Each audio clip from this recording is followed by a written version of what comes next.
నమస్కారం. వార్తలకు స్వాగతం. ముందుగా ముఖ్యాంశాలు. మాజీ మంత్రి ఆమటి రాంబాబు మీడియా సమావేశం, పలు అంశాలపై వివరణ.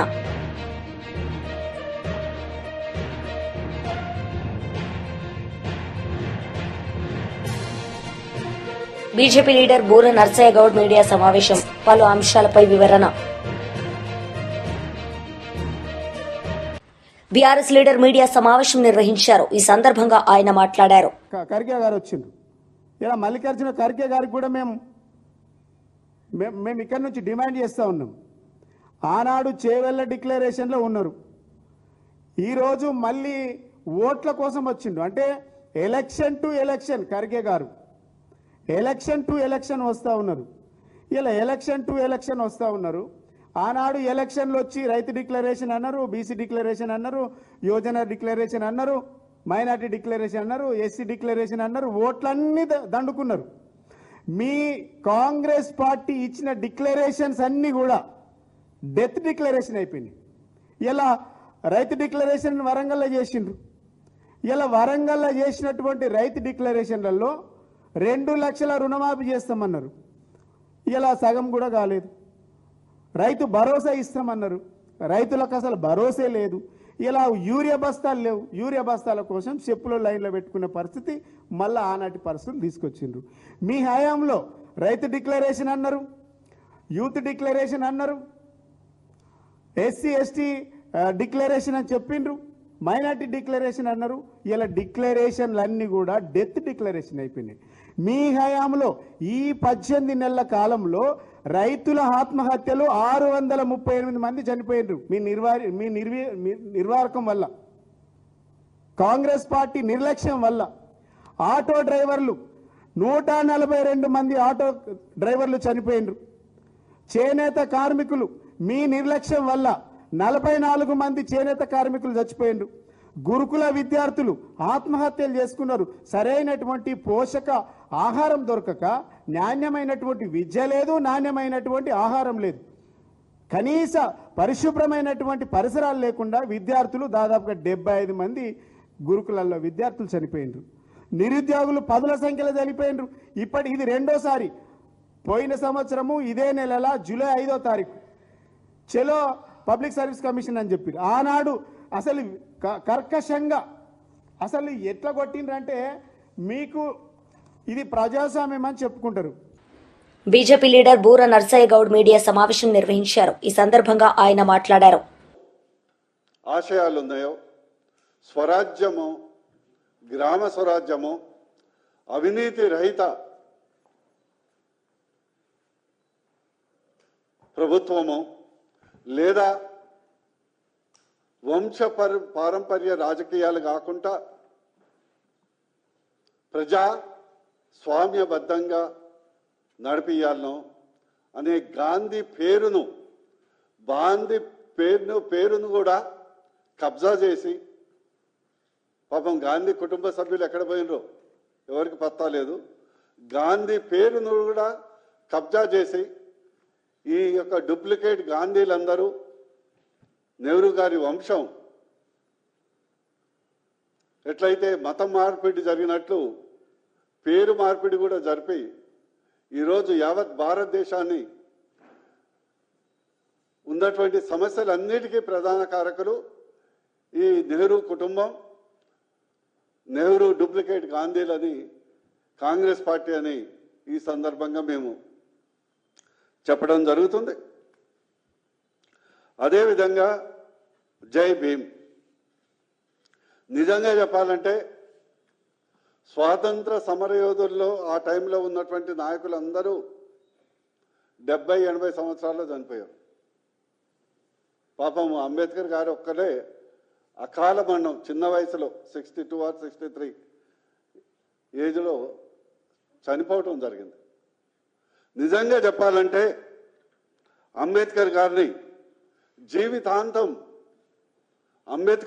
జీవితాంతం మానసిక క్షోభ పెట్టింది కాంగ్రెస్ పార్టీ.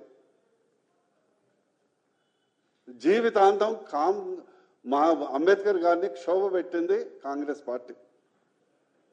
అదేవిధంగా జీవితాంతం అంబేద్కర్ని అనేక రకాలుగా, అది పూనా ప్యాక్ట్ కానీ ఇతర అంశాలు కానీ,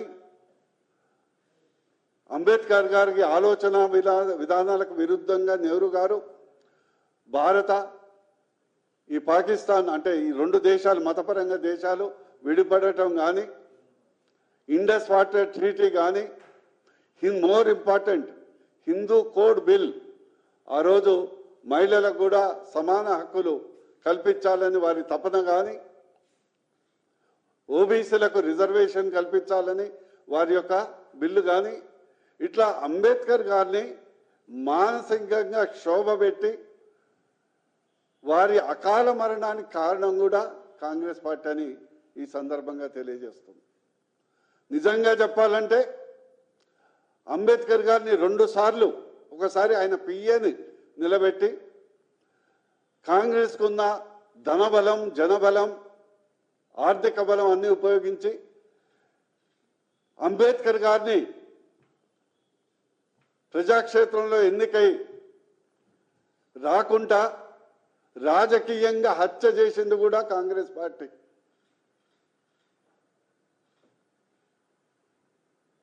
వారు పరోక్షంగా రాజ్యసభ ఎంపీగా వెస్ట్ బెంగాల్లో అప్పటి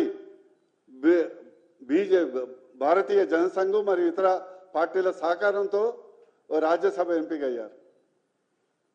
2 సార్లు ఎన్నికల్లో ఆయన రాజకీయ జీవితాన్ని హత్య చేయడానికి పూనుకున్నది కూడా కాంగ్రెస్ పార్టీ. బీజేపీ ప్రభుత్వం ఏర్పడే వరకు వారికి భారతరత్న ఇవ్వకుండా అడ్డుపడ్డది కూడా కాంగ్రెస్ పార్టీ. వారి ఆశయాలకు తిలోదకాలు ఇచ్చి కేవలం నామమాత్రం అంబేద్కర్ పేరును ఉచ్చరించే పార్టీ కూడా కాంగ్రెస్ పార్టీ. నిజంగా అదేవిధంగా ఈ మొన్న మేనిఫెస్టోలో 25 లక్షల మంది అసైన్డ్ భూములకు పట్టాలు కల్పిస్తామని ఇప్పటి వరకు ఆ భూముల్ని కూడా కైవసం చేసుకున్నటువంటి ప్రయత్నం చేసేది కాంగ్రెస్ పార్టీ. లగరచెర్ల లాంటి ప్రాంతంలో ఎస్సీ ఎస్టీ భూముల్ని నిరంకుశంగా పోలీసులు బీడీలు వేసి దమనకాండతో అంబేద్కర్ ఆశయాలకు వ్యతిరేకంగా లగరచెర్ల ఘటన కారకులు కూడా ఈ రాహుల్ గాంధీ కాంగ్రెస్ బ్యాచ్ అని ఈ సందర్భంగా మీ ద్వారా ప్రజలకు తెలియజేస్తున్నా. అదేవిధంగా జై సంవిధాన్,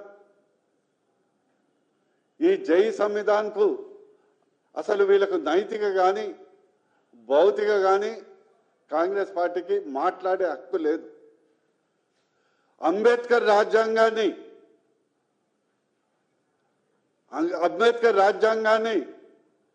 అంబేద్కర్ మనస్ఫూర్తిగా రాసినటువంటి ప్రియాంబుల్ ఆఫ్ ద కాన్స్టిట్యూషన్ని బొందబెట్టి 1976 ఎమర్జెన్సీ టైంలో ఇందిరా రాజ్యాంగాన్ని రాసింది కూడా కాంగ్రెస్ పార్టీని సందర్భంగా తెలియజేస్తున్నాం. ఇప్పుడు అమలవుతున్న ఏదైతే ప్రాదేశిక రాజ్యాంగంలో ప్రాదేశిక అంబేద్కర్ గారి యొక్క ప్రవేశపెట్టినటువంటి రాజ్యాంగంలో ఉన్న ప్రాదేశిక కాదు, ఇందిరాగాంధీ కుట్టిల కాంగ్రెస్ ప్రవేశపెట్టినటువంటి రాజ్యాంగం. మాజీ మంత్రి అంబటి రాంబాబు మీడియా సమావేశం నిర్వహించారు. ఈ సందర్భంగా ఆయన మాట్లాడారు. జగన్మోహన్ రెడ్డి గారిని దానిలో ప్రయాణం చేసే వ్యక్తుల్ని కూడా కేసులు పెట్టారే. ఇంతకన్నా ఏం కావాలి? పచ్చి ఉదాహరణ పోలీసు వ్యవస్థ ఏ విధంగా పనిచేస్తుందో ఈ 2 సంఘటనలు చాలదా అని అడుగుతా ఉన్నా. అంతేకాదు, చంద్రబాబు నాయుడు గారు అంటారు టైర్ కింద పడితే కుక్క పిల్లలు లాగేశారు అంటున్నారు. ఏమండి నాకు తెలియక అడుగుతాను చంద్రబాబు నాయుడు గారు, అంబులెన్స్లో ఎక్కేటప్పుడు సింగయ్య బ్రతికున్నాడా లేదా? ఇది ప్రపంచం చూసినటువంటి అంశం. సరే, దానికి కథ ఉందనుకోండి. ఏమని? అంబులెన్స్ వచ్చేదాకా ఆటోలో తీసుకెళ్ళకోకుండా ఉండేందుకు 40 నిమిషాలు ఆపారు పోలీసులు. ఈ తర్వాత మాకు తెలిసినటువంటి సంఘటన, అంబులెన్స్లో ఎక్కేటప్పుడు సింగయ్య మాట్లాడుతున్నాడు, ఫోన్ నెంబర్ ఇచ్చాడు, భార్య బిడ్డల పేరు చెప్పాడు, వాళ్ళు ఫోన్ చేసే అవకాశం ఇచ్చాడు, అంబులెన్స్లోకి ఎక్కాడు, అంబులెన్స్ నుంచి దిగేటప్పుడు చనిపోయాడే. ఏంటిది? చంద్రబాబు నాయుడు గారు ఏమంటారు? జగన్మోహన్ రెడ్డి గారు కావాలని తొక్కించి చంపాడని చెబుతారు. బుద్ధి ఉందా బుద్ధి లేదా అని అడుగుతా ఉన్నా. ఏమండి నారా చంద్రబాబు నాయుడు గారు, అసలు నీకు బుద్ధి ఉందా లేదా? అన్నం తింటున్నావా, గడ్డి తింటున్నావా? ఏమిటి ఆరోపణలని అడుగుతా ఉన్నా. ఇంత దుర్మార్గంగా పోలీసు వ్యవస్థను నీ చేతిలో పెట్టుకొని సిగ్గు ఎగ్గు లేకోకుండా జగన్మోహన్ రెడ్డి గారి మీద ఆరోపణలు చేసి ఒక అజ్ఞాతమైనటువంటి పోలీసు అధికారుల టీం పెట్టుకొని వాళ్ళ రహస్యంగా నువ్వు కేసులు పెట్టి బెదిరించాలని ప్రయత్నం చేస్తావా? బెదురుతావా మేమని అడుగుతా ఉన్నా. దుర్మార్గమైనటువంటి పరిపాలన చేస్తున్నటువంటి చంద్రబాబు నాయుడు గారు ఎంత దుర్మార్గంగా ఇవాళ వ్యవహరిస్తున్నారో నేను ప్రత్యేకంగా చెప్పాల్సిన అవసరం లేదు. మీరు అధికారంలోకి వచ్చినప్పుడు ఏం చెప్పారండి? రాజకీయాలు ఎన్నికల వరకే, రాజకీయాల తర్వాత అందరూ సమానమే చెప్పావా? ఏమిటి వాళ్ళు చేస్తున్నది? ఎన్ని కేసులు పెడుతున్నారు మీరు? అక్రమైన కేసులు ఎన్ని పెడుతున్నారు? ఎంతమంది లోపల పెడుతున్నారు? బెయిల్ రాకుండా ఎందుకు ట్రై చేస్తున్నారు? గడ్డి తినే కార్యక్రమాలు మీరు అంటూ చేస్తూ ఇవాళ మా మీద మీరు ఆరోపణ చేస్తున్నారు. ఏమండి? సాక్షిలో డిబేట్లో పాల్గొంటే కొమ్మినేని శ్రీనివాసరావు గారి మీద ఎస్సీ ఎస్టీ అట్రాసిటీస్ కేసు పెడతారా? బుద్ధుందా అసలు మీకు? ఎస్టీ అట్రాసిటీస్ యాక్ట్ ఎక్కడన్నా సంబంధం ఉందా? అంటే చట్టాన్ని మీ చేతుల్లోకి తీసేసుకుంటారా? బిఎన్ఎస్ఎస్ మీరు చెప్పినట్టు నడుస్తుందా? కోర్టుల్లో కూడా మీరు చెప్పినట్టు నడవాలా? ఇంత దారుణంగా వ్యవహరిస్తూ ఇవాళ మీరు ఏదేదో మాట్లాడేటటువంటి కార్యక్రమం ఇవాళ మీరు చేస్తున్నారు. చంద్రబాబు నాయుడు గారు రెడ్ బుక్ రాజ్యాంగాన్ని చేస్తున్నారు. ఎక్కడ పడితే అక్కడ దారుణం, అన్యాయం, అక్రమం ఇష్టం వచ్చినట్టుగా కొడుతున్నారు. కేసులు మా మీద పెడుతున్నారు. అన్యాయంగా తీసుకెళ్లి జైల్లో పెట్టి బెదిరించేటటువంటి కార్యక్రమం చేస్తున్నారు. ఎవరైనా చంద్రబాబు నాయుడు గారికి వ్యతిరేకంగా గొంతు విప్పితే వాళ్ళ మీద కేసు, పోలీసులు వచ్చి తీసుకెళ్తారు. అక్రమంగా అన్యాయంగా సెక్షన్లు పెడతారు, బెయిల్ రాని సెక్షన్లు పెడతారు, లోపలేస్తారు. లోపలేసి లబోదిబోమని అనేదాకా వాళ్ళు వదలరు. ఇంత దుర్మార్గంగా వ్యవహరిస్తున్నటువంటి చంద్రబాబు నాయుడు గారు చాలా దారుణంగా వ్యవహరిస్తున్నారు. ఒక అజ్ఞాతమైన టీమును పెట్టుకొని నేను మనవి చేస్తున్నా, వీ నో దట్ ఆ టీం ఎవరో, వారి పేర్లేంటో, వారు ఏం చేస్తున్నారో, వారు ఎవరితో మాట్లాడుతున్నారో గూగుల్ టేక్అవుట్లు మాకు ఉంటాయి కానీ మర్చిపోకండి. ప్రభుత్వాలు వచ్చిన తర్వాత మీరు ఏవి చేస్తున్నారో ఎవ్రీథింగ్ ఇన్ఫర్మేషన్ మా దగ్గర ఉంది. దీనిలో ఏ విధమైన సందేహము లేదు. మీరు చట్ట వ్యతిరేకమైనటువంటి కార్యకలాపాలు చేయడం కోసం, చంద్రబాబు నాయుడు గారిని రక్షించడం కోసం, మమ్మల్ని భక్షించడం కోసం మీరు విధులు నిర్వహిస్తున్నారు కొంతమంది పోలీస్ ఆఫీసర్స్. వదిలిపెట్టే ప్రశ్నే లేదు ఈ ప్రజాస్వామ్య దేశంలో అని ఈ సందర్భంగా నేను చెప్పదలుచుకున్నాను. ఇంత దారుణంగా వ్యవహరించేటటువంటి పరిస్థితికి ఇవాళ రాష్ట్రంలో జరుగుతూ ఉంది. ఎంత దారుణం అండి.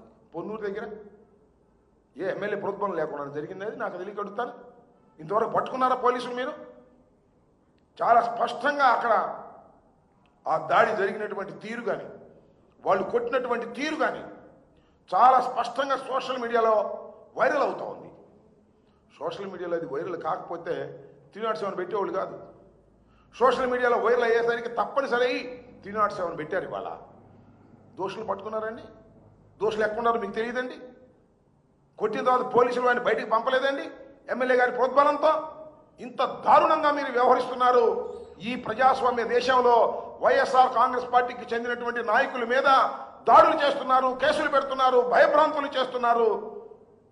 కాలం ఎప్పుడు ఒకలా ఉండదనే విషయాన్ని మీరు విస్మరిస్తున్నారు, మర్చిపోతున్నారు. గుర్తుపెట్టుకోండి, చంద్రబాబు నాయుడు గారు, లోకేష్ గారు అనేది కూడా ఈ సందర్భంగా నేను చెప్పదలుచుకున్నాను. ఇది పోతే మళ్ళీ ఇంకో కామెడీ. విజయవాడలో విదేశీ వైద్య విద్యార్థులు ఆందోళనకు వైఎస్ఆర్సీపీ నేతలు సంఘీభావం తెలిపారు. ఈ సందర్భంగా వారు మాట్లాడారు. అంశంపైన మా నాయకుడు రాష్ట్ర మాజీ ముఖ్యమంత్రి వర్యులు శ్రీ వైఎస్ జగన్మోహన్ రెడ్డి గారు కూడా is very deeply concerned about this. ఆ ఫారెన్ మెడికల్ గ్రాడ్యుయేట్స్ తో కూడా మాట్లాడి భరోసా ఇచ్చి మమ్మల్ని అందరినీ కూడా ఏపీ మెడికల్ కౌన్సిల్ చైర్మన్ అలాగే రిజిస్ట్రార్ను కలిసి పరిస్థితిని వివరించి తక్షణమే దీనిపైన చర్యలు తీసుకోమని చెప్పి మమ్మల్ని అందరిని ఆదేశించడం జరిగింది. దానిలో భాగంగా మేమంతా యూనివర్సిటీకి వచ్చి మెడికల్ కౌన్సిల్ ఏపీఎంసీ చైర్మన్ అలాగే రిజిస్ట్రార్కి వినతి పత్రం ఇచ్చాం. వైఎస్ఆర్ కాంగ్రెస్ పార్టీ తరఫున చాలా స్పష్టంగా మేము డిమాండ్ చేస్తా ఉన్నాం. ఏదైతే నేషనల్ మెడికల్ కౌన్సిల్ ఇచ్చినటువంటి స్పష్టమైనటువంటి గైడ్ లైన్స్ ఉన్నాయో, very clear cut guide lines, 54 నెలల 54 months of classes followed by 12 months of internship. ఏ కాలేజీలో ఏ దేశంలో అయితే ఏ కాలేజీలో చదువుతున్నాడో అక్కడ కంప్లీట్ చేసిన తర్వాత ఇండియాకు వచ్చి foreign medical graduate entrance examination pass అయిన తర్వాత మళ్ళీ ఇండియాలో కూడా 1 year మ్యాండేటరీ ఇంటర్న్షిప్, అంటే సూపర్వైజర్ మ్యాండేటరీ ఇంటర్న్షిప్ చేసిన తర్వాత పర్మనెంట్ రిజిస్ట్రేషన్ చేయాలనేది that is the only guide line. చాలా స్పష్టంగా ఇచ్చినారు FMGL 2021 యాక్ట్ ప్రకారం. దాని ప్రకారమే వీళ్ళందరూ కూడా 54 నెలలు చదివారు, అక్కడ 1 year ఇంటర్న్షిప్ చేశారు, FMG ఎంట్రన్స్ క్లియర్ చేశారు, ఇక్కడికి వచ్చి మళ్ళీ 1 year ఇంటర్న్షిప్ పూర్తి చేశారు. పర్మనెంట్ రిజిస్ట్రేషన్ చేయమంటే రకరకాల కారణాలు చెప్తా ఉన్నారు. మరి వీళ్ళతో పాటు చదువుకున్నటువంటి మన నైబర్హుడ్ స్టేట్స్ ఉన్నాయి, తెలంగాణ, కర్ణాటక, మహారాష్ట్ర, తమిళనాడు, వీళ్ళందరూ కూడా వాళ్ళందరికీ బ్రహ్మాండంగా అక్కడ రిజిస్ట్రేషన్ జరిగినాయి. ఏమనంటే కోవిడ్ టైంలో ఆన్లైన్ క్లాసెస్ వీళ్ళు అటెండ్ అయ్యారు అని. మరి ఆంధ్రప్రదేశ్లో కోవిడ్ టైంలో ఆన్లైన్ క్లాసెస్ అటెండ్ అయ్యారా, ఆఫ్లైన్ క్లాస్ అటెండ్ అయ్యారా అని నేను అడుగుతా ఉన్నాను. భారతదేశంలో ఉన్నటువంటి ఇతర రాష్ట్రాల్లో కోవిడ్ టైంలో ఆన్లైన్ క్లాసెస్ అటెండ్ అయినారా, ఆఫ్లైన్ క్లాస్ అటెండ్ అయ్యారా అని నేను అడుగుతా ఉన్నాను. In spite of that online classes attend అయినప్పటికీ దానికి కాంపెన్సేటరీ క్లాసెస్ మీరు అటెండ్ అవ్వండి నేను వాళ్ళకంటే కాంపెన్సేటరీ ఆఫ్లైన్ క్లాసెస్ కూడా అక్కడ ఫారెన్ యూనివర్సిటీలో అటెండ్ అయ్యి దానికి సంబంధించినటువంటి సర్టిఫికేట్స్ కూడా ఎండోర్స్ చేసినారు. మేము దాన్ని నమ్మము అంటారు. నమ్మమంటే కాలేజ్తో మీరు మాట్లాడండి, ఇమ్మిగ్రేషన్ సెంటర్స్తో మీరు మాట్లాడండి. నేను అడుగుతా ఉన్నా, తక్కువ చేసి మాట్లాడడం కాదు, ఈ కాంపెన్సేటరీ స్టడీస్ అనేవి మన ఆంధ్రప్రదేశ్లో కానీ భారతదేశంలో చదివినటువంటి MBBS స్టూడెంట్స్ కి ఉన్నాయా అని నేను అడుగుతా ఉన్నా. మేమందరూ కూడా అదే అడుగుతా ఉన్నాం. ఇక్కడ లేని రూల్స్ అక్కడ వాళ్ళకి పెట్టారు, ఓకే. అయినా సరే అది కూడా పెట్టినప్పటికీ మీరు 2 సంవత్సరాలు ఇంటర్న్షిప్ చేయాలి, 3 సంవత్సరాలు ఇంటర్న్షిప్ చేయాలి అంటే వెటరన్స్ అయిపోతారు వీళ్ళందరూ కూడా. ఇది చాలా తప్పు. ఇది పక్క రాష్ట్రాల్లో ఏం ప్రాక్టీస్ జరుగుతుందో దాన్ని మీరు తీసుకొని తక్షణమే పిల్లలకి పర్మనెంట్ రిజిస్ట్రేషన్ చేస్తే తద్వారా వాళ్ళు నీట్ పీజీ ఎంట్రన్స్ కావచ్చు, లేకపోతే ప్రైవేట్ ప్రాక్టీస్ కావచ్చు, గవర్నమెంట్ సర్వీస్ కావచ్చు, ఇంకో దానికి వాళ్ళ భవిష్యత్తుకి అది ఉపయోగపడుతుంది. అలా కాకుండా కేవలం పిల్లల భవిష్యత్తుతో ఆడుకోవడం కోసమని వాళ్ళు ఇబ్బంది పెట్టాలని అవగాహన లేకపోవడం వల్ల వచ్చినటువంటి సమస్య. దీనికి కొంత కావాల్సింది సెన్సిబిలిటీ, కొంత హ్యుమానిటేరియన్ ఆలోచన ఉండాలి, హ్యూమన్ టచ్ ఉండాలి. దీన్ని ఇబ్బంది పెట్టాలనుకుంటే ఏ రకంగానే ఇబ్బంది పెట్టాలి.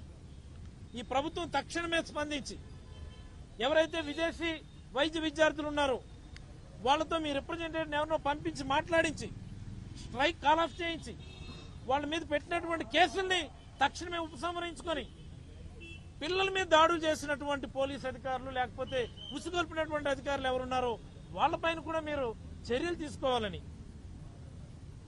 పిల్లల్ని ఏడిపిస్తే ఏమొస్తుందండి నాకు అర్థమవుతుంది. డాక్టర్ల మీద దాడులేంటి మాట్లాడుకోవాలంటే మొన్న ఎప్పుడో రంగరామ్ మెడికల్ కాలేజ్ ప్రిన్సిపల్ మీద అక్కడ ఉన్నటువంటి ఎమ్మెల్యే నేరుగా చెయ్యి వేసినటువంటి సందర్భం చూస్తాం. అంటే ఇవన్నీ ఇక్కడ మాట్లాడితే పిల్లలతో మాట్లాడితే రాజకీయాల్లో అనిపిస్తాయి. ఎక్కడున్నది ఈ రాష్ట్రంలో మెడికల్ ఎడ్యుకేషన్ సంబంధించినటువంటి ఆ గౌరవం, జగన్మోహన్ రెడ్డి గారి హయాంలో ఉన్నటువంటి ఆ గౌరవం, ఆ గర్వం ఎక్కడుంది ఇప్పుడు? ఎందుకు ఇంతమంది పిల్లలు బయటకు వెళ్ళి చదువుతా ఉన్నారు? ఇక్కడ మెడికల్ సీట్స్ లేవు కాబట్టి.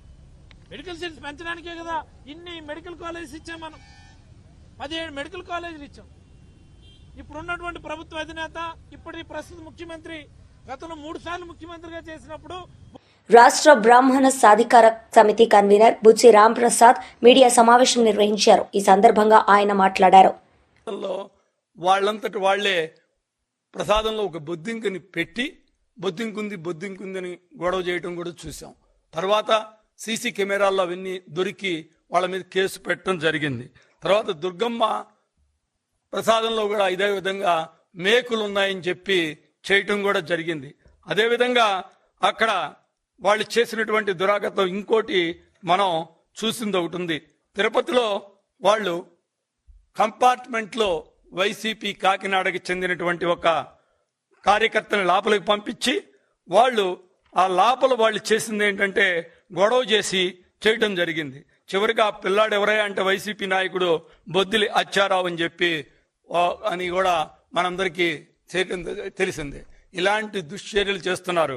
వీళ్ళు ఎంత దురాగతాలు చేస్తున్నారంటే దుర్గమ్మ చెంత దుర్మార్గాలు చేస్తారు, అప్పన్న వద్ద అరాచకాలు చేస్తారు, మల్లన్న వద్ద మూర్ఖత్వ పనులు కూడా చేస్తారు, గోమాతలపై మృతిపై కూడా ఘోరాలు చేస్తారు, కాలికేయులుగా మారారు. మీరు చేస్తున్న పాపాలు పాములుగా మారతాయి, మిమ్మల్ని వదిలిపెట్టవు. ఈనాటి కర్మ ఈనాడే అనుభవించాలి, ఈ రోజు చేసిన కర్మ మరునాడు అనుభవించాలి, ఈనాటి కర్మ ఈనాడే అనుభవిస్తాం అనేది మన సిద్ధాంతం. అదేవిధంగా వీళ్ళకి కూడా వీళ్ళు చేసిన తప్పులు కర్మ వీళ్ళ ఇక్కడే అనుభవిస్తారు. వీళ్ళకి వేరే ఇది కూడా లేదు. ఆల్రెడీ వీళ్ళు చేసిన తప్పులకి ప్రజలు చాచి కొట్టినా ఇంకా బుద్ధి తెచ్చుకోవటం లేదు. ఎందుకంటే ఇవాళ దేవాలయాల మీద గుళ్ళ మీద ఇవాళ కూటమి ప్రభుత్వం ఎంతో గట్టిగా పనిచేస్తూ అన్ని చోట్ల అన్ని ఫిక్స్ చేసుకుంటూ వస్తుంది.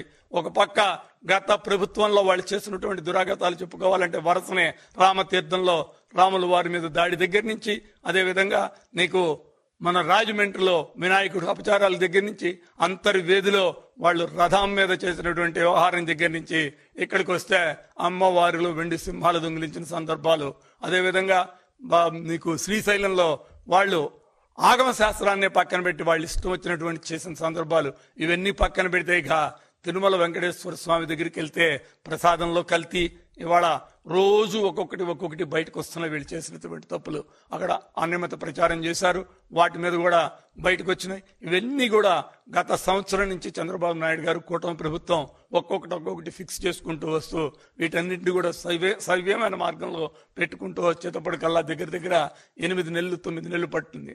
ఇవన్నీ సరి చేసుకుంటూ బాబు గారు ఒక పక్క ప్రభుత్వాన్ని నడిపిస్తూ దేవుడి మీద ఇప్పుడు ప్రతి చోట కూడా దేవాలయాల్లో పెట్టే ప్రసాదాలు కానీ, దేవాలయాల్లో చేస్తే అన్న ప్రసాదం అంటే, నేను జనరల్గా అన్నదానం అన్న మాట అన్నం మనం దానం చేయడానికి ఎవరే ఉండి, అందుకని అన్న ప్రసాదం అంటాం. దగ్గర ప్రతి దేవాలయాల్లో కూడా అన్న ప్రసాదాలు పెట్టడం బిగించేశారు. అంటే మధ్యాహ్నం పూట అక్కడికి వెళ్ళిన భక్తులందరికీ కూడా మంచి భోజనం ఏర్పాటు చేయడం జరుగుతుంది అన్ని దేవాలయాల్లో కూడా. ఎందుకంటే దేవాలయాలకు వస్తే ఒక ప్రశాంతత ఉండాలి, భక్తి మార్గంలో ఉండాలి, అక్కడ వాళ్ళకి కావాల్సిన ఏర్పాట్లు చేయాలని చెప్పి ఈ కూటమి ప్రభుత్వం చంద్రబాబు నాయుడు గారి నాయకత్వంలో ఉన్నటువంటి ప్రభుత్వం అన్ని గుళ్ళల్లో కూడా ఈ విధంగా చేసుకుంటూ వెళ్తున్నాం. అదేవిధంగా ఇంకా మా మేనిఫెస్టో దగ్గరికి వచ్చేటప్పటికల్లా మీకు ఒక్కటి నేను చెప్తాను. మా మేనిఫెస్టోలో మేము పెట్టినవి ఏవేంటి, మేము చేసినవి ఏవేంటి ఒక్కసారి మీకు నేను చదివినిపిస్తా. ఎందుకంటే హైదరాబాద్ లక్డీకాపూల్ క్రాస్ రోడ్స్ వద్ద స్వర్గీయ కొనిజెట్టి రోషయ్య గారి విగ్రహావిష్కరణ కార్యక్రమంలో పాల్గొన్న ముఖ్యమంత్రి శ్రీ ఏ రేవంత్ రెడ్డి ఈ సందర్భంగా ఆయన మాట్లాడారు.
వార్తలు ముగించే ముందు ముఖ్యాంశాలు మరోసారి.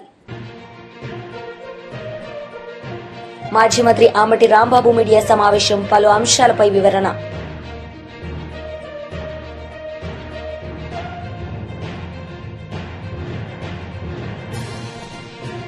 బీజేపీ లీడర్ బూర నర్సయ్య గౌడ్ మీడియా సమావేశం, పలు అంశాలపై వివరణ.